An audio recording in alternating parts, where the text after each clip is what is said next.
Okay, welcome back, fam. Mazzaroth 101. This is Class 3, Celestial Gospel.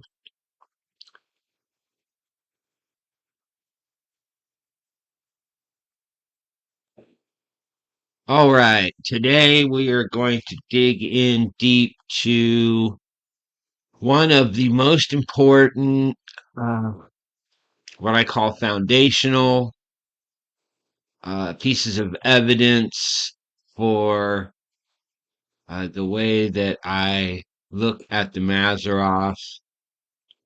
And this is vitally important to understand. This goes into archaeoastronomy. It goes into the Sphinx, the Dendera zodiac, and it ties it all into the gospel in the stars. And this is, it's a blog. This is blog.try-god.org. And I will connect the link in the description. But we're going to dig deep into this study, and it's going to be foundational for everything that we do from this point on. And I need to bring you back to where I got my evidence to do this work.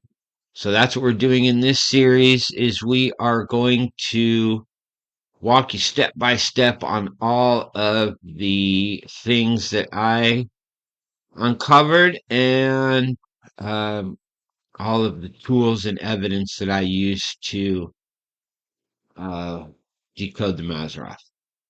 So let's dig into this study: the Great Sphinx, the Dendera zodiac, and the Gospel in the Stars. One of the pioneers of biblical astronomy is recognized by many as Frances Rolleston. Her groundbreaking research, which influenced the work of many others in this field, including well-known authorities like E. W. Bullinger and Joseph Seiss, have come under fire recently. My recent spring 2020 blogs have been written in a categorical response to this criticism, primarily from Danny Faulkner. The following reference is a brief summary of Rolleston's work that launches us into some key details on this topic. Okay, so the first thing that I wanted to point out is in our part two, we were talking about these three researchers. You have Frances Rolleston, E. W. Bullinger, and Joseph Seiss. And these three researchers, we'll call them Mazzaroth Watchmen, they were the first three to really dig deep into the Mazzaroth, write books and articles, etc. And they're really the three that we need to understand as our foundational evidence for this work. And it's very important to understand each of these three, their ideas, because they're all three different. They all have their own personal slant on the Mazzaroth.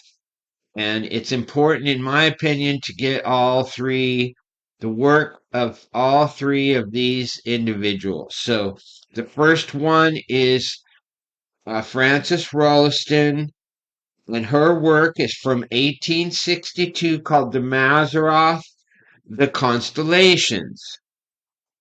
And then in 1884, Joseph Seiss put out The Gospel in the Stars. And then in 1893, E.W. Bullinger put out The Witness of the Stars. And so these three were from the late 1800s. We're not talking about something that was put out recently. This is over 100 years ago, family. So this is important information, and I wanted to make sure we point this out in this class that these are our three foundational stones when it comes to the Mazzaroth. And in my opinion, most importantly is Francis Rolliston. And so there's some key things that were uncovered that even allowed Bullinger and Seitz to even do their work. And so we're going to get really deep into this study. I want you to make sure you have your notes, have your Bible ready, and then also, however you're doing notes, whether that's digitally or written, it's important to make sure that you write down any questions that you have and that you also make notes on things that you find important so that you can do continued research on each of these matters that we're going to be discussing. So it's really, really important to interact with what we're going over here. So we're going to move forward and we're going to be discussing this entire research, and we're going to be looking at one other research, and this is going to take some time, so we're not going to be on a there's not going to be a time frame for this one because we've got to get through this entire study. So let's go ahead and move forward, and we'll do this as quick as we can. In the middle of the 19th century, a scholar of the ancient classics and the history of language was struck by Psalms 147:4, which says that God calls the stars by their names. This scholar, Frances Rolliston, spent most of the rest of her life studying the root meanings of the names of stars in many ancient languages. Though most of the names of the stars were lost, some 100 or so were preserved in either Hebrew or Arabic. These continue to be used by astronomers today. Though the meanings are unknown to them, Frances Rolliston published her findings in 1863 in a book entitled, appropriately enough, Mazzaroth. Several other writers also took up the theme and popularized her work. So we can see here that we have Francis Rolliston as the first one writing specifically about Mazzaroth. Okay, so now we're here at the mystery of the Sphinx and the celestial gospel. Scriptural references and ancient sources demonstrate that God called the constellation by their names, opening with Virgo and ending with Leo, and this order is divinely orchestrated, forming the ancient basis of the gospel in the stars.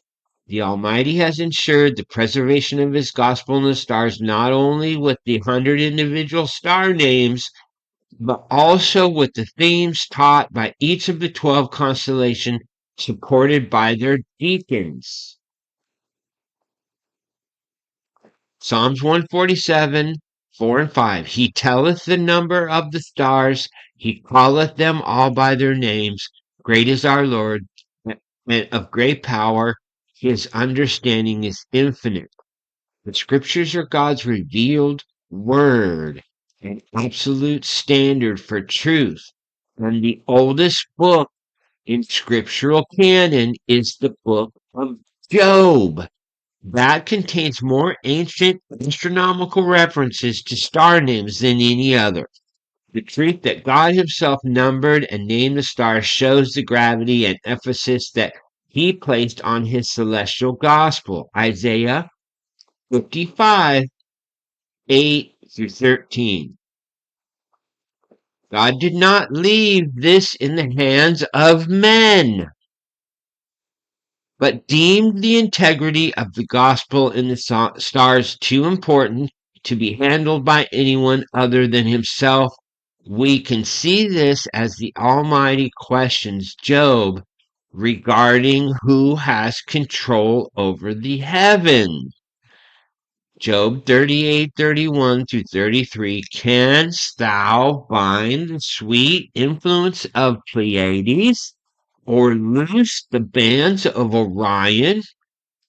Canst thou bring forth Mazzaroth in his season, or canst thou guide Arcturus with his sons? Knowest the ordinances of heaven? Canst thou set dominion thereof in the earth? Okay, so I want you to notice that he says the dominion of the ordinances of heaven are in the earth. As we have seen in previous blogs, the origin and purpose of the Great Sphinx has its roots in astronomy. The stellar function of the Great Sphinx is augmented by the role of the Sphinx as a sighting device, tying directly to one of its astronomical uses to observe and record the horizon points of the sunrise as documented by Moses Cotsworth. This aspect of the Sphinx brings new light as taken with its astronomical origins found in the Dendera zodiac in Usna, Egypt.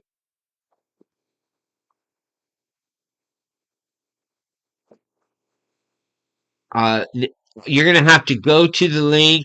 For some reason, I can't even open any of these images, so I tried to figure out exactly what was going on. I'm going to connect the link. If you could figure it out, then you'll be able to get to these images that they're showing here.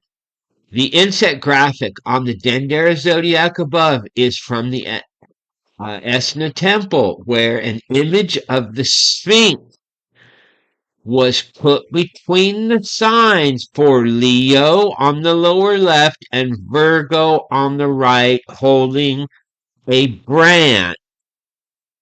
The word Sphinx means to bind closely together, from the Greek visual, depicting the point where the Mazzaroth 12 constellations begin and end.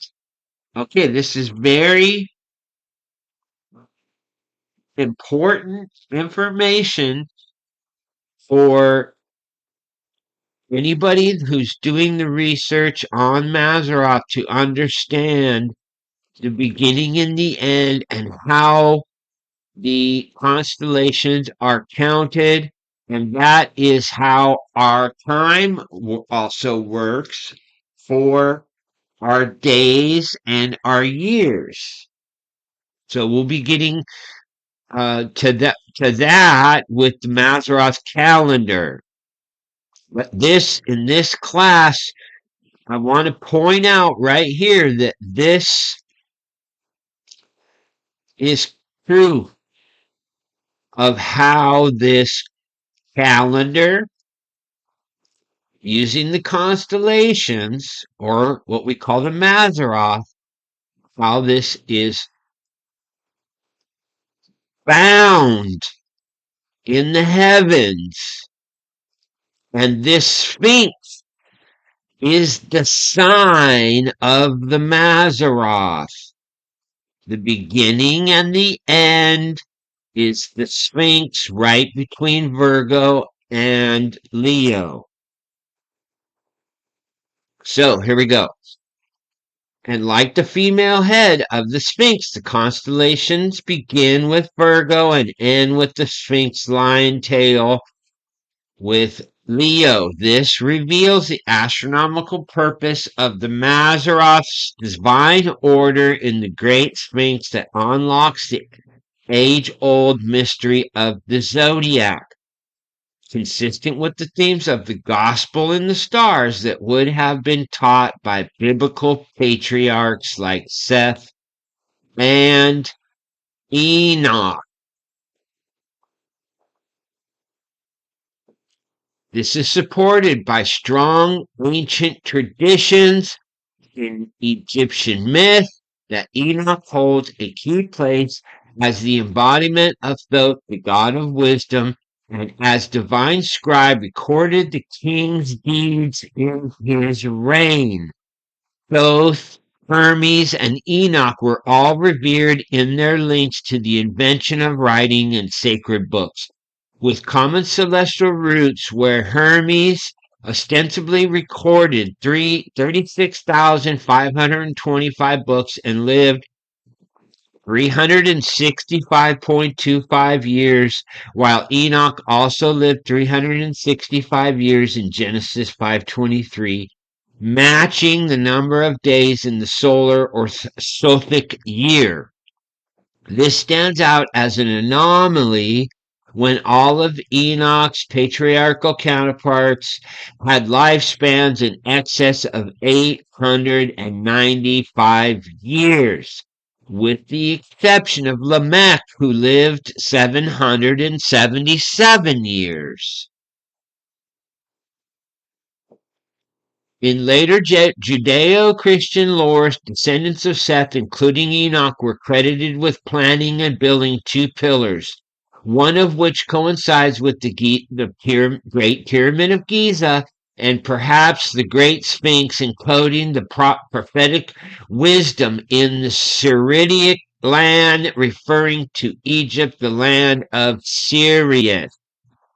Amazingly, the dimensions of the Great Pyramid also supported this idea, because the ratio of the pyramid's base perimeter to its height is none other than twice the quantity of pi. In other words, the Great Pyramid's height is to its base perimeter as a circle's radius is to the circumference.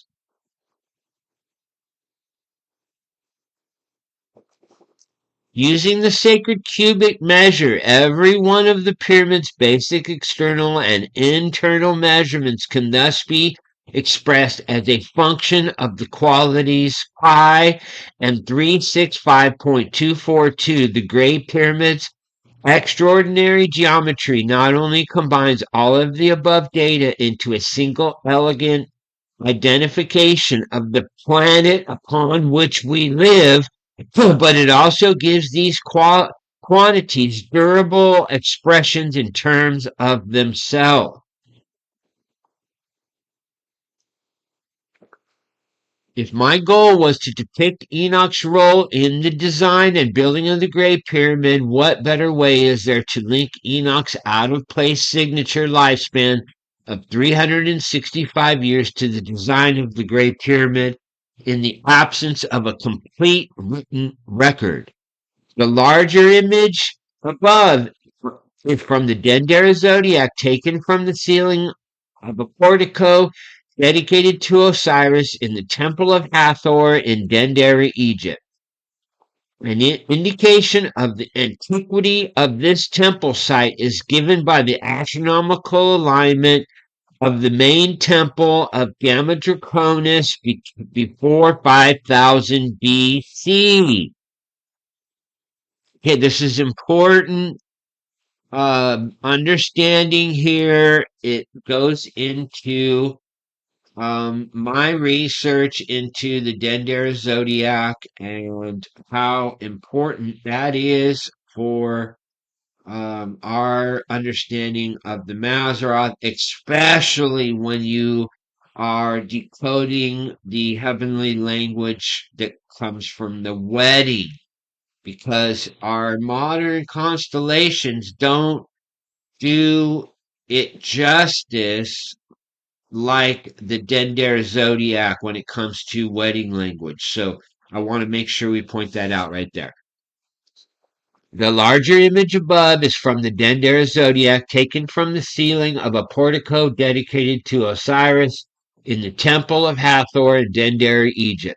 An indication of the antiquity of this site is given in the astronomical alignment of the main temple in Gamma Draconis before 5000 BC. Early texts refer to a pre-dynastic temple that was rebuilt during the Old Kingdom and further developed by new kingdom pharaohs, including Tutmos III, Amenhotep III, and Ramses II and III. Okay, I want to make sure that that is pointed out, that they took an existing temple and developed it more. And a lot of the Egyptian history that we have is a misunderstanding because a lot of these temples were older, and then the new kingdom came and they rewrote into the existing temples their modern history. And then we have these uh, Egyptian historians, and they make the mistake of dating these temples incorrectly, because we have up here in the top, you see there's an indication of the antiquity of this temple site is given by the astronomical alignment of the main temple to Gamma Draconis before 5000 BC. So that's over 7,000 years ago. But they make it as if this is only 4,000 total years ago, or 3,000 total years ago. And that's a big time mistake when it comes to truly understanding the timing of when all of this happened. So the present structures dates to the Greek and Roman periods, with the sanctuary and its surrounding chapels built by the later Ptolemies in the 1st century BC. And this is when a lot of people say the Dendera temple, or the Temple of Hathor, was built is during the time of Ptolemy. And that's a mistake, because they're misunderstanding based on the upgrades or the new temple artifacts or glyphs or whatever you want to call them, because as with the Sphinx, they have changed the head of the Sphinx many times, and they have disrupted that artifact to hide the ancient purpose. So the 12 main constellations are highlighted and labeled. This bas relief is dated variously from 5000 plus BC to 50 BC. So do you see the problem? And it's currently displayed at the Louvre in Paris.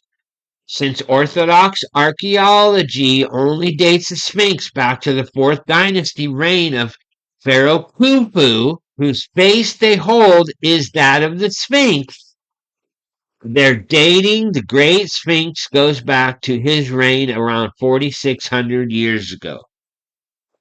So as I said, they're making distinctions that are incorrect because of the problems between the Old Kingdom or ancient Egypt and the New Kingdom, or what we can consider modern Egypt. This theory rests on scant real evidence, and Khufu's face on the Great Sphinx rests on little beyond conjecture. There is more solid scientific archaeology and geologic evidence based on water erosion dating the Great Sphinx to at least 7,000 BC. And I have personally done a great deal of research on the Sphinx, and I would say that's even off. That it's older because of this water erosion and some other things. I know that causes some problems with some Christians who want to date the earth only as 6,000 years old. And let's just quickly get to that. We're not going to do any research on it. You can research this on your own. The Bible is code. And a lot of the original writers of the Bible were code breakers, and they did the work of encoding the Bible. And a lot of people just don't understand that. But it was very important for them to have a very specific code. And the year counts are codes. They're not necessarily supposed to be taken as literal 6,000 years. This is encoding language. And that's all I'm going to say about it. You can go look it up in the ancient Jews' writings. They will tell you themselves that it's all about it's a coded language. Geologists agree that ancient Egypt faced a great flood that has done much damage to the exterior of the Great Sphinx. Other than evidence presented here, Job 19:23 through 25, there are no known ancient written historical records that mention the Great Sphinx or its carving, so the astronomical purpose for the Great Sphinx, as seen in the Dendera zodiac, is the most solid evidence that has yet surfaced. This being the case, it deserves much more attention than has been paid by Orthodox archaeology, who have given these records the silent treatment for decades, if not centuries. Not only does the Great Sphinx provide the divine order of the Mazzaroth as the gospel of the stars, but it also prophesies of the birth of Christ with multiple celestial signs that occurred in Leo, the body of the Sphinx, as the sunset in Virgo, the Sphinx's head on 9/11/3 BC, fam. The unique crowning of the female head of the Sphinx is found in Figure 1, with a solar disk on Virgo's head, as Virgo was clothed with the sun and the moon at her feet. This ancient solar association with the Great Sphinx was later corrupted in Egypt in the veneration of the sun god Ra. Again, this ancient solar association with the Great Sphinx was later corrupted in Egypt in the veneration of the sun god Ra. The first appearance of Leo at summer solstice would have signified to ancient observers from 3000 to 2000 BC the opening of the Nile flood season. Since the star Sirius would be making its first dawn rising, known as its heliacal rising, at the same time. Then the signal would be interpreted metaphorically as the sun entering or joining Leo on the horizon and the start of the Nile floods when also Sirius became visible. Graham Hancock explains in Heaven's Mirror that computer simulations show that this is very important, fam. Computer simulations show that in 10,500 BC, the constellation of Leo housed the sun on the spring equinox, i.e., an hour before dawn. In that epoch, Leo would have reclined due east along the horizon in the place where the sun would soon rise. This means that the lion-bodied Sphinx, with its due east orientation, would have gazed directly on that morning at the one constellation in the sky that might reasonably be regarded as its own celestial counterpart. The pre-dynastic stellar role of the Great Sphinx as a sighting device linked to its astronomical functions to observe and record the horizon points of the sunrise, found not only in the Sphinx orientation facing due east, but also in relation to the tropics of Cancer and Capricorn. Later in the Old Kingdom, it became the focus of the idolatrous solar cult of the sun god Ra, centered in the adjoining temples built after the time the Sphinx was carved out of local rock cliff. The Sphinx's solar alignments related to the border of the tropics depict ancient knowledge of the zodiacal band, within which the heavenly bodies named by the Creator, Psalms 147:4, Genesis 37:9 through 11, Isaiah 40:26, and Job 9:7. Please write all those down. Shed their threefold light upon the earth.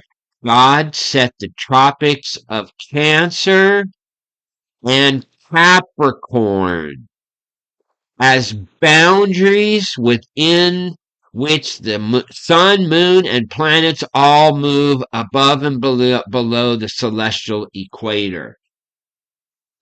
Psalms 147:4, he tells the number of the stars, he calleth them all by name. By marking the tropical borders, we see another way where the Great Sphinx enlightens the world via the heavenly bodies of the celestial gospel within the zodiacal band. The biblical patriarchs would have recognized the tropical borders, set the general parameters within which the light of God's gospel in the stars was revealed upon the earth. This celestial pathway of 14 degrees, the zodiacal band, separates the planets and stars outside this band, unnamed by God in the heavens, from those within the band whose names have been with us since antiquity. It also determines the boundaries of the tropics of Cancer and Capricorn, presently 23 degrees and 27 minutes north and south of the equator.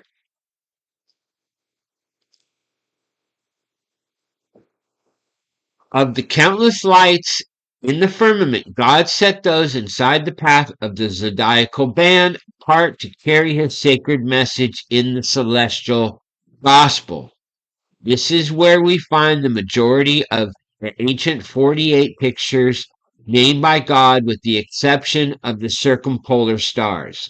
In this way, the borders of the zodiacal band are seen as celestial reflections of the terrestrial tropical boundaries, outlining the latitudes in which heavens their threefold light is shed upon the earth. This also provided a standard where we can separate the genuine 48 name signs and deacons from those that have been added by man. This also this also explains the importance of God numbering the stars, because he did not include the stars outside the zodiacal band in his sacred message of the gospel and the stars. This contradicts one of Faulkner's assumptions that God named all the stars, as he only named certain stars within the tropical boundaries and carry the themes of his gospel in the stars. Bullinger differentiates the almost infinite distance between the ancient stars named by God and the more modern named by man. The stars named by God are full of mysterious significance and grandeur, while the secular names are puerile in the extreme, bordering on the comical. For example, the air pump, the painter's easel, the telescope, the triangle, the fly, the Indian, the microscope, the fox and the goose, the balloon, the toucan, the compasses, Charles Oak, the cat, the clock, etc. Bullinger points out that 22 new constellations were added by Hevelius 1611 to 1687, and another 15 by Halley of Halley's Comet fame from 1656 to 1742. Again, this is all foundational evidence that's needed to understand how the Mazzaroth work. Because some of the constellations that we're even looking at weren't even in the original breakdown of the Mazzaroth. So let's continue. These stars, named by the Almighty, serve the function of the great Sphinx, Alpha Omega signs of the Mazzaroth, which is Virgo and Leo. Alpha beginning, Omega end, Virgo and Leo, whose godly purpose is readily evident, having nothing to do with the stars randomly named by man. In building the great Sphinx adjoining temple, quarried stone blocks of over 200 tons were used, with some in this Sphinx temple masonry matching stonework in building the pyramids. This includes the causeway connecting the pyramids to the Great Sphinx, showing the link age between the uniquely historic monuments. On the number of levels,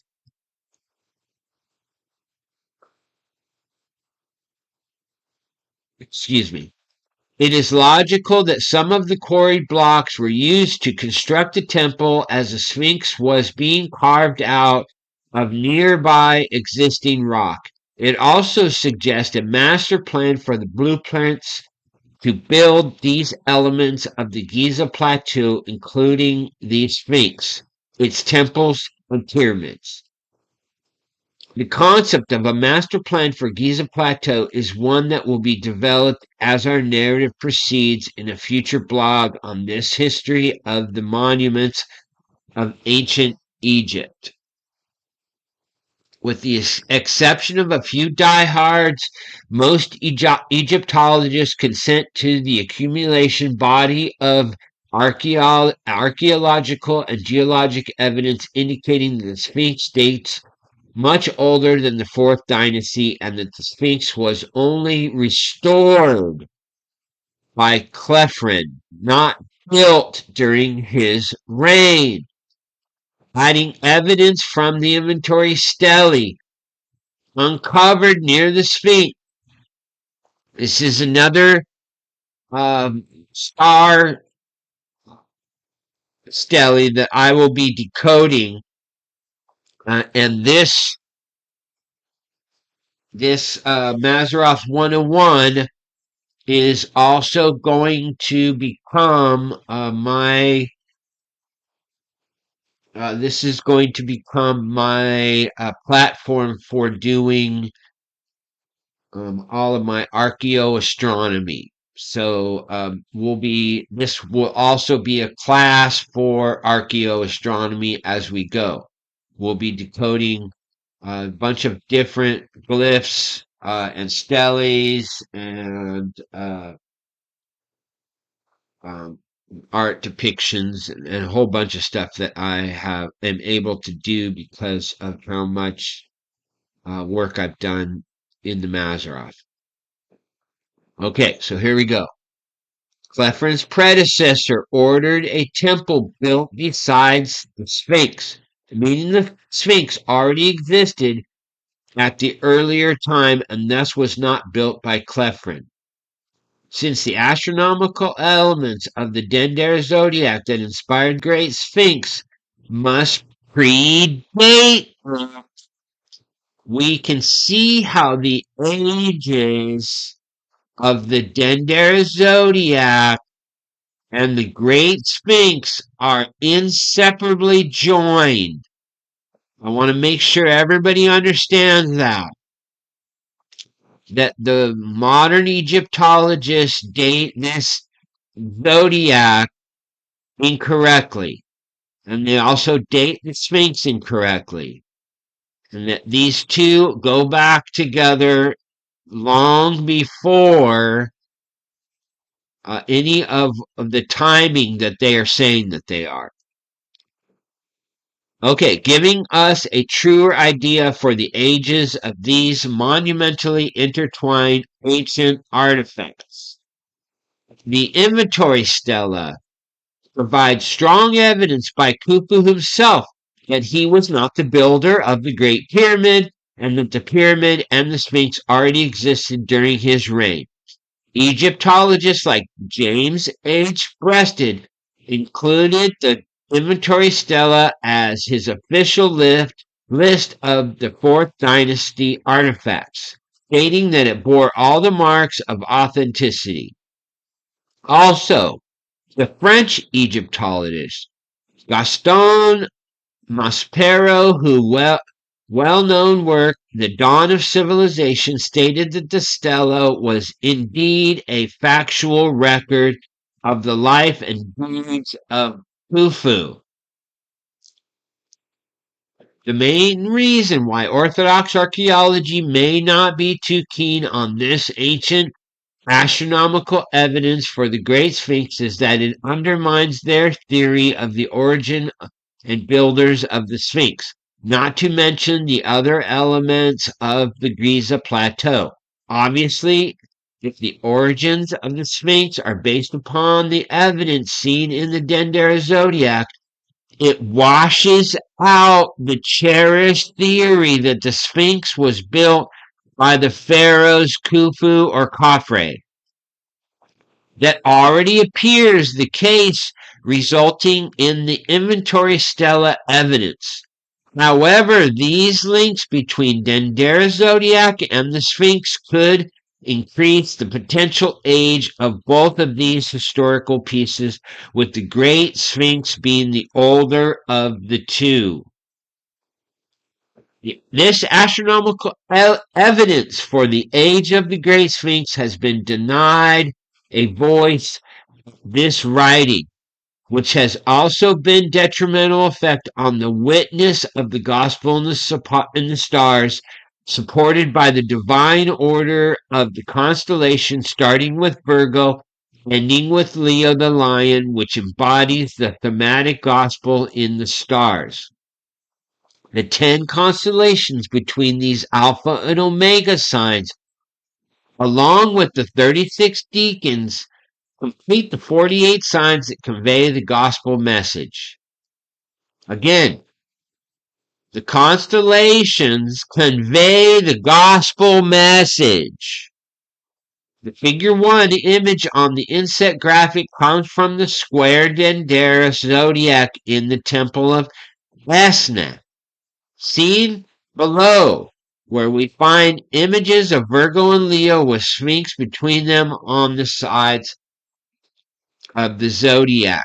And again, you'll have to come and see if you can open that up. I have not been able to figure out how to open it up, but I am in my next video. I'm going to bring a bunch of those images, but it'll take me too long for this study because we're trying to get through this whole thing.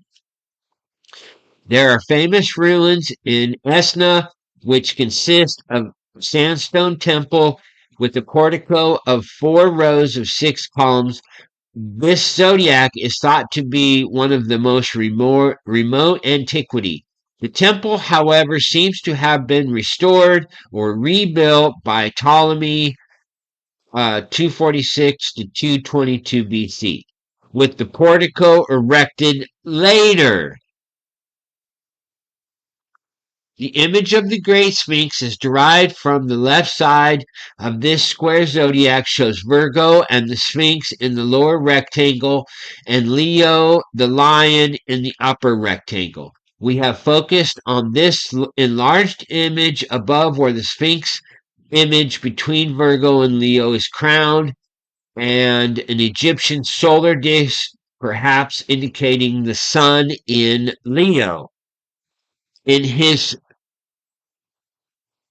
critique of Francis Rolliston's book, The Mazzaroth, Faulkner, 2013, referring to the origin of the knowledge of the 12 signs of the zodiac in relation to the gospel and the stars, states the dominant belief is that they originated with the ancient Babylonians, not the Neo-Babylonian Empire. From the Babylonians, the constellations were transmitted to the Egyptians, and the Egyptians in turn passed them on to the ancient Greeks, although there may have been some direct transmission from the Babylonians to the Greeks. And here on figure 4, we see some very important signs of these zodiacal constellations. And one of the most important parts that we want to point out here is Gemini is a bride and a bridegroom. And then we also want to point out this is Virgo, and she's holding her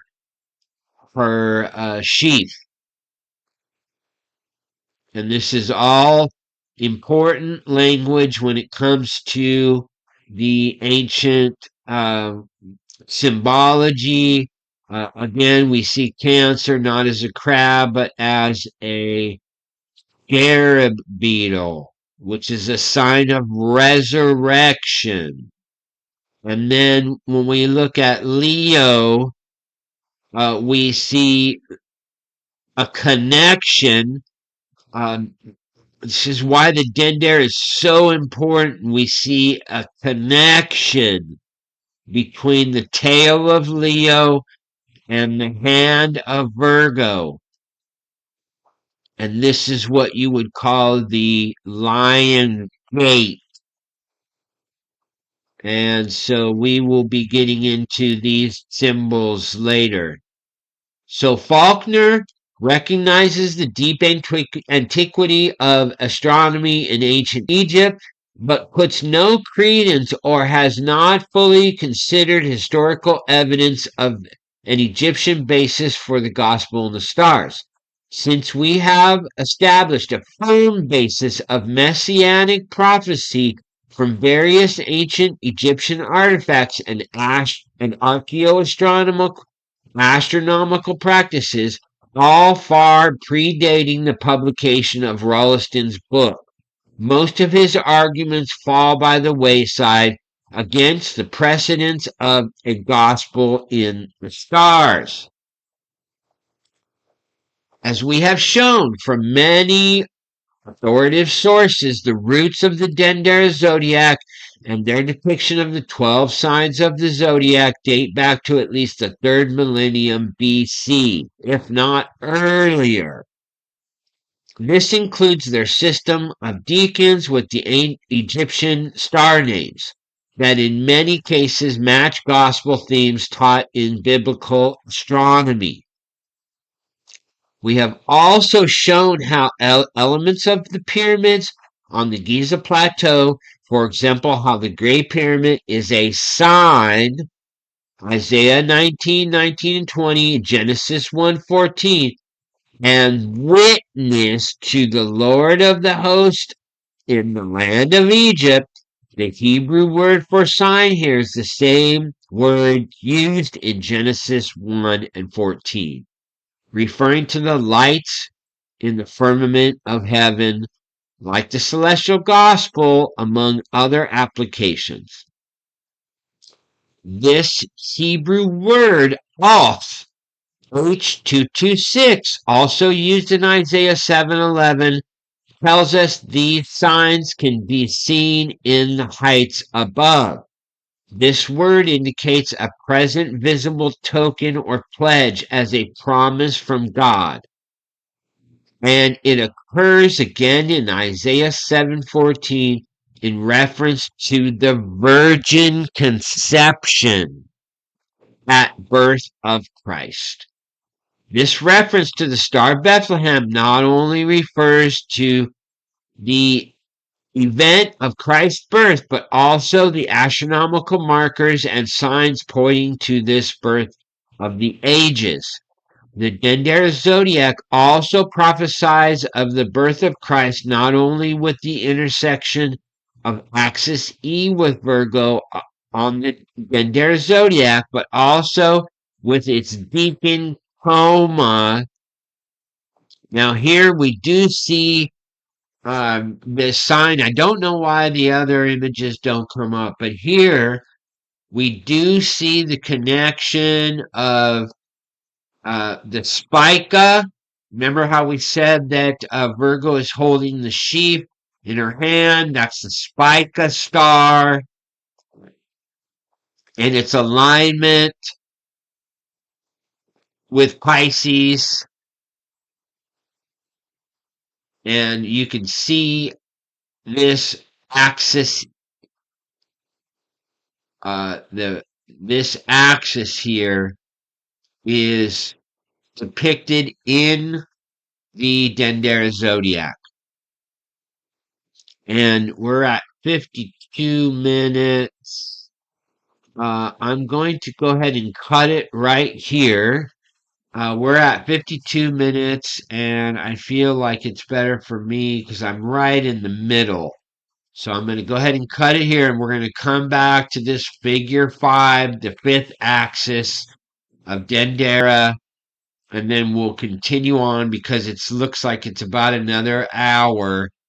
But I want to make sure we get through this entire study, and I need to do this with you because there's some things that I have to point out. So thanks for coming. We're going to keep this under an hour, let you get all the scriptures that are through the whole study. Make sure you go read those all for yourself. And then I'm going to connect both this and this other study in both of these. And that way you can go back and forth and do your own research until I get to this next part. Thanks for coming, fam.